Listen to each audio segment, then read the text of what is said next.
Assalamualaikum warahmatullahi wabarakatuh. Berjumpa lagi dengan saya Pak Eko di channel spesialis AC mobil ya. Untuk sistem AC mobil itu dari kompresor itu bekerja, memompa, dia terus berjalan ke kondensor. Di kondensor dia didinginkan, freon itu yang awal mula dipamatkan oleh kompresor kan panas, dia berwujud uap. Kemudian didinginkan oleh kondensor, dia akan berubah menjadi cair, kemudian mengalir ke ekspansi ya. Ekspansi itu kan tugasnya pengabutan. Apabila freon itu berwujud gas, dia tidak akan terjadi pengabutan. Tapi kalau freon itu berwujud cair, dia akan melakukan pengabutan di ekspansi. Untuk teman-teman yang baru bergabung, selamat bergabung. Semoga video-video saya itu menarik untuk teman-teman semua ya, bermanfaat untuk teman-teman semua.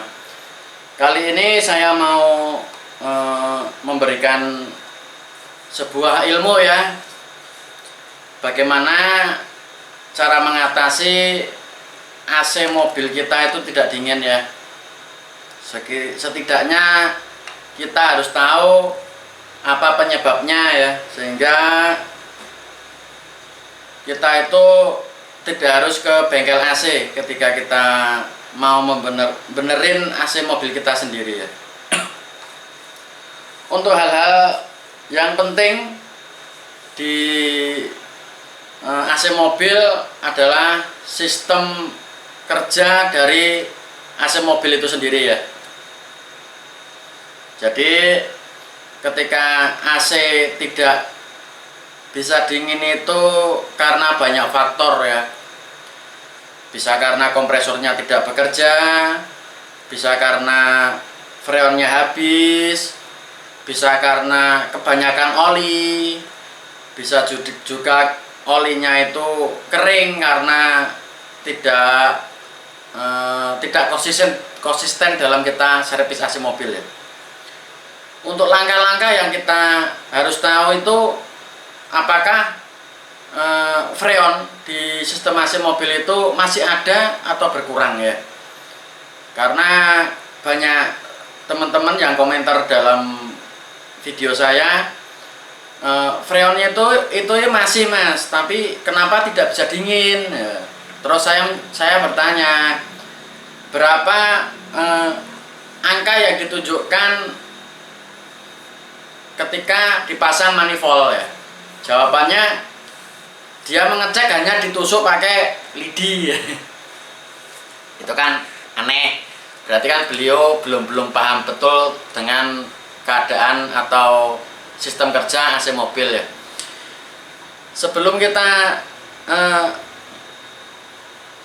lebih jauh dalam penjelasan, kita harus tahu dulu apa itu manifold ya. Manifold ini adalah suatu alat untuk mengukur berapa tekanan freon ya. AC mobil itu ketika kita ngecek freonnya itu harus di selang low itu harus 20 PSI sampai 40 PSI ya. Apabila lebih dari 40 PSI, otomatis AC mobil tidak akan dingin ya. Yang kedua, manifold itu juga ada dua, manifold low dan manifold high. Ketika manifold high tidak memenuhi 180 PSI ya ke atas, otomatis mobil itu juga AC-nya tidak akan dingin ya. Jadi kita itu harus punya patokan, yaitu low itu 20 PSI sampai 40 PSI. Terus yang high itu 180 sampai 215 PSI ya. Itu ketika kita menjalankan sistem, kita harus pasang manifold, itu pun stasioner dari mesin itu 1000 RPM. Apabila di bawah 1000 RPM, otomatis high pun juga akan lebih dari 40 PSI, dan yang high itu akan kurang dari 180 PSI. Terus cara kita menganalisa kenapa kompresor itu lemah ya. Bagaimana kita harus bisa tahu kompresor itu lemah? Apabila kita pasang manifold ya, kita hidupkan mesin di 1000 rpm, kemudian hik itu kurang dari 180 psi, terus yang low itu melebihi 40 psi. Soalnya ketika AC itu dingin, itu tekanan hik itu harus lebih dari 180 psi. Kalau kurang dari 180 psi, otomatis ekspansi dia tidak akan menyemprot ya, tidak akan menyemprot, itu tidak akan mengabut, sehingga dia gagal dalam pengabutan, sehingga AC tidak akan dingin ya, karena bunga es di evaporator tidak terjadi. Intinya seperti itu. Apabila kita pasang manifold, terus low itu melebihi 40 psi dan yang hik itu di bawah 180 psi. Ada lagi yang di bawah 150 psi. Itu biasanya yang kompresor rusak, itu rusaknya cukup parah di bagian kompresi ya, seperti itu. Apabila dengan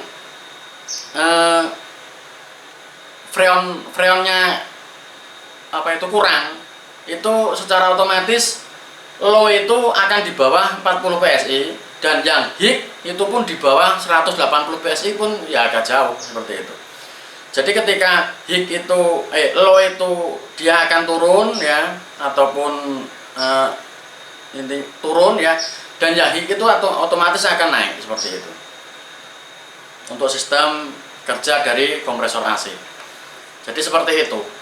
Terus ketika kompresor itu kurang oli ya, dia itu juga kompresinya juga akan kurang padat ya, sehingga kompresi pun kadang kurang maksimal, seperti itu. Jadi oli pun mempengaruhi sistem kerja kompresor. Apabila kompresor itu kurang oli, otomatis kompresi juga akan kurang maksimal. Dan kita bisa tahu dari itu ketika AC hidup, kita pegang bagian bodi kompresor itu akan panas sekali ya. Terlalu panas, itu biasanya kurang oli. Terus yang kedua, apabila kompresor itu panas, terus tekanannya itu low, itu di atas 45 psi, itu biasanya untuk kompresor sistem piston itu dia bagian klepnya patah ya. Sering terjadi, banyak pasien yang datang, dia itu kadang AC dingin ya, setelah agak jalan sebentar dinginnya hilang, terus bagian kompresor itu berbunyi ngorok ya, seperti itu. Bisa jadi itu klepnya patah. Apabila itu berlanjut, bisa akan hancur di bagian piston. Ketika hancur di bagian piston, wah, secara otomatis akan rusak total ya. Maka dari itu kita harus biarpun sedikit-sedikit harus tahu tentang sistem AC ya. Jadi kita bisa memperbaiki sendiri.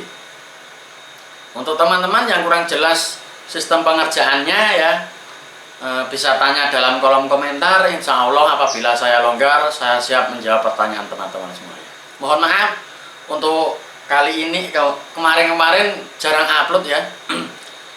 Jarang komentar juga, membalas komentar-komentar teman-teman ya, karena saya itu selain buka AC mobil juga buka video syuting ya, sehingga kemarin agak sibuk. Jadi mohon maaf untuk teman-teman yang komentar belum saya jawab, mohon maaf sekali ya, karena kesibukan.